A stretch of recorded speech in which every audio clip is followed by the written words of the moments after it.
자, 이제 15-5번을 한번 봅시다. 마찬가지로 수능 문제인데요. 자, 아래 그림과 같이 가로의 길이가 어쩌고 저쩌고 저쩌고 저쩌고 저쩌고. 제일 중요한 게 뭐였지? 직사각형이란 말이 첫 번째 주어졌다. 그죠? 직사각형이 주어진 것보다는 실제로는 길이가 이제 가로라는 길이랑 그 다음에 세로라는 길이가 주어졌어요. 근데 그 다음을 읽어보면 더 유명한 게 나오죠. 내부에 두 대각선이라 나와서, 지금 그지? 대각선. 여기서 지금 묻고 싶은 주제는 뭐냐면, 직사각형에 대해서 물어보고 있어요. 그죠? 직사각형. 직사각형의 대각선에 대해서 어떻게 되니? 라고 물어보고 있는 거지. 우리한테. 직사각형의 대각선에 대한 성질을 우리는 기본적으로 알고 있어야 되는데, 직사각형의 대각선은, 직사각형에서 대각선은 성질이 무엇이죠? 대각선의 길이가 서로 무엇하다? 같다. 그지? 대각선의 길이가 서로 일치함을 알 수 있다라는 거지. 대각선의 길이가 같으니까 여기 자르고 자르고 자르고 자르면 이렇게 된다. 자, 여기서 하나 건져야 될 게 뭐냐면요. 우리는 도형에서 가장 중요한 게 삼각형이라 그랬고, 삼각형 중에서 지금 그림을 보시면 직사각형은 자르고 나면 이등변 삼각형 된다 그래. 이등변 삼각형. 이등변 삼각형은 어디에 위치하든지 간에 이등변 삼각형은 두 변의 길이가 같은 그 녀석을 꼭지점이라고 그러잖아요. 그죠? 꼭지각이라고 부르고, 이 꼭지점을 중심으로 한 항상 원이 생길 수밖에 없음을 알고 있어야 돼요. 그림이 너무 엉성하다. 이게 좀 이상하네. 그죠? 미안합니다. 이렇게 원이 생겨야 돼요. 무조건. 이등변 삼각형은 어떻게 생겨 뭐같든지 간에 길이가 같다 그러면 여기 꼭지각을 중심으로 해서 원이 생길 수밖에 없다. 이 아이디어 되게 중요합니다. 되시겠나요? 자, 다시 한 문제를 봅시다. 그러면 문제 포인트를 잡으면서 천천히 다시 가볼까? 첫 번째, 아래의 그림과 같이 가로의 길이가, 그지? 가로의 길이가 주어졌어요. 잘 안 나와. 다시 할게요. 가로의 길이. 그 다음에 세로의 길이가 주어졌어. 그리고 나서 나한테는 분명히 직사각형에 대한 얘기를 하겠다라는 게 우리는 충분히 알 수 있을 거예요. 그래서 직사각형에 대해서 알고 있다. 그 다음에 또 마찬가지 누구에 대해서? 대각선에 대해서 얘기하고 있다라는 걸 알고 있다. 대각선의 교점을 중심으로 하고 직사각형의 3분의 1인 지점에 원을 그린다. 두 번째 녀석이 또 포인트가 나왔네요. 그죠? 원이라는 녀석이 나왔습니다. 원. 왜 안 돼 이거? 원. 자, 잠시요. 원이라는 녀석이 나왔어요. 원이라는 녀석이 나왔습니다. 원. 됐죠? 이렇게 세 가지를 챙겨주시면 돼요. 이 문제는 지금 직사각형과 대각선 그리고 원에 대한 입장에서 문제를 풀어나가시면 됩니다. 자, 그러면 요까지 읽으시면 끝나요. 그죠? R1이라고 하자. 그 다음 그림 보시면 그 다음에 또 직사각형 그리고 있으니까 우리는 이제 친구랑 그놈을 찾으면 되는데 첫 번째 친구가 누구겠어요? 첫 번째 친구를 찾아보시면 누가 친구겠니? 여러분 생각에. 그죠? 직사각형이죠. 첫 번째 주어진 도형이 직사각형이니까. 요 직사각형 있잖아요. 요 직사각형. 요 직사각형이랑 두 번째 직사각형 누구겠어요? 그래 그거야 그지? 누구나 다 알 수 있는 요거 직사각형. 근데 요 직사각형이 지금 몇 개 생기지? 첫 번째는 한 개인데 두 번째 녀석은 몇 개씩 생긴다? 네 개씩 생기는구나. 네 개씩 생기는 거 우리가 개수비 신경 써야겠네요. 개수비가 4개씩 늘어나고 그 다음 거는 당연히 또 4개, 또 4배씩 늘어나죠. 16개가 늘어나니까 개수비 신경 써야겠다. 자, 여기 그림까지 딱 보면 이게 보이시면 돼요. 이거 다 읽을 필요 없어요. 여기까지. 이 녀석을 처음부터 끝까지 천천히 다 읽어내린다고 해서 문제가 풀리는 게 아니고 여기 딱 그림까지 읽고 그 다음에 그림을 하나 보시면서 친구를 찾으면 돼요. 친구가 보셨으면 우리는 지금 노란색 사각형, 직사각형과 초록색 직사각형의 길이의 비를 구하려고 노력할 거야. 무엇을 가지고? 자, 무엇을 가지고 말해주셔야 돼요. 무엇을 가지고? 야, 말해줘야 되는데? 무엇을 가지고? 그래, 무엇을 가지고? 가로랑 세로나 대각선 가지고. 그지? 가로랑 세로랑 대각선을 가지고 여러분이 무엇을 판단할지는 상관이 없는데 잘 생각을 해보시라고요.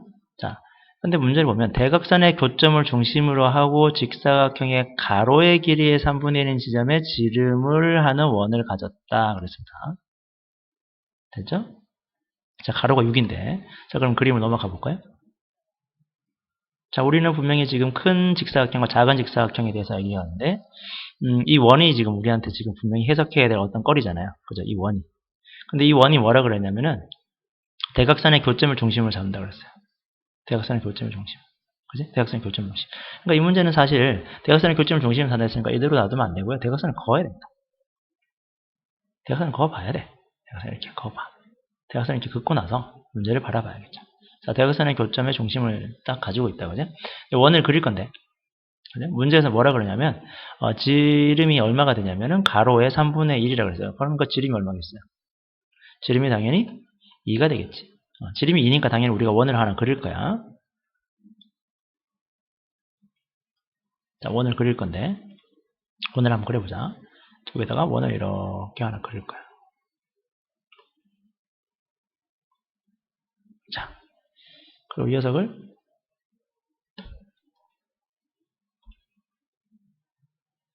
네. 자, 한번 보죠. 자, 이렇게 겹쳤다고 합시다. 자, 이렇게 원을 그렸으면 여기 지름이 얼마가 되겠어요? 당연히 2가 되겠죠. 자, 그런데 우리가 지금 문제에서 가로와 세로를 알고 있잖아요. 그죠? 가로랑 세로를 알고 있어. 가로가 6이고 세로가 8이야. 그러니까 단위 대각선 길이가 얼마겠어요? 대각선 길이가 지금 당연히 10이었어. 근데 여기 지름의 길이가 2니까 2를 빼주면 남는 게 얼마겠니? 남는 게 그렇지? 8이겠지.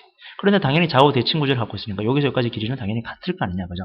1에서부터 여기까지 똑같이 됐으니까 그럼 남는 길이가 얼마겠어요? 당연히 4가 되겠죠. 이 4가 뭔데? 이 4가 우리가 구할 초록색 사각형, 그죠? 초록색 사각형의 대각선 길이잖아.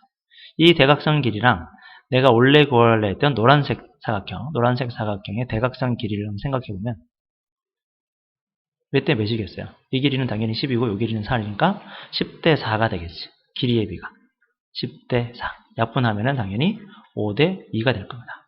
5대 2니까 제곱을 하면은 당연히 25대 4가 될 거고요. 그래서 공비가 25분의 4로 될 거야. 이 25분의 4는 의미가 뭐죠? 큰 직사각형과 작은 직사각형의 넓이의 비를 가지고 구한 건데 개수는 몇 개씩 늘어나니? 1개, 그 다음에 4개, 그 다음에 16개. 그러니까 여기 곱하기 얼마 해줘야 돼? 4를 해줘야 실제 공비가 나올 것이다. 첫 항은 당연히 구할 수 있잖아요. 원넓이인데, 그지? 반지름의 길이가 1이니까 파이 구하시면 되겠죠. 그러니까 1-r분의 첫 항에서 파이 구하시면 답이 나오실 겁니다. 어려운 문제 아니죠? 네. 이제 슬슬 할만하죠? 자, 근데 이거를 이제 좀 다르게 한번 접근해 볼게요. 두 번째 그림을 가지고. 이번에는, 전에도 한번 얘기했던 거. 지난번 풀이에서도 얘기했는데, 직사각형은 우리에게 대각선의 얘기도 할 수 있어요, 분명히. 그런데, 여기서 우리는 직각삼각형이 더 중요한 거야. 직각삼각형 입장에서 봅시다. 직각삼각형 입장에서 보면요. 직각삼각형은 반드시 원의 입장에서도 문제를 바라볼 수 있어야 된다고 그랬고, 그 빗변의 중점이 항상 반지름이 될 수 있고, 여기서 여기까지 길이도 똑같이 반지름이 돼야 된다. 되겠죠. 그리고 지름에 대한 원주각은 항상 90도이다. 이런 생각을 꼭 가지라고 그랬습니다. 기억나시죠? 자, 이걸 가지고 다시 한번 접근을 해봅시다. 다른 접근을 해보고 여러 가지 접근을 하셔야 돼요. 자, 한번 볼까요? 자, 이번에 원을 하나 그려봅시다. 자, 원을 그립니다. 네, 원을 그리고 나서 한번 보죠. 자, 딱 떨어지지도 않겠지만 그냥 원을 상상을 해보자고. 자, 여기 원을 이렇게 그려놨어. 이게 원이 있으면 당연히 뭐 어디가 중심이겠어요? 거기가 중심이겠죠? 여기가 대각선의 중점, 여기가 중심일 거예요. 그지? 여기가 중심. 그러면 우리가 지금 이 길이를 구해야 되는데, 이게 당연히 뭐겠어요? 여기서 여기까지 길이가 당연히 원의 지름이 될 거 아니에요. 원의 지름은 누가 봐도 아시겠다. 그죠? 원의 지름은 누구냐? 그랬더니 원의 지름은 당연히 10이다. 근데 문제에서 이 원을 우리가 잘라냈다면서요? 이만큼을. 근데 이 원의 지금 길이가 얼마냐면은, 지름의 길이가 2예요. 지름의 길이가 2니까 당연히 여기가 4고 여기가 4다. 이렇게 문제를 바라봐도 되죠. 원의 입장에서 문제를 바라볼 수도 있습니다. 그러니까 여러 가지 방면으로 접근을 하셔야 돼요.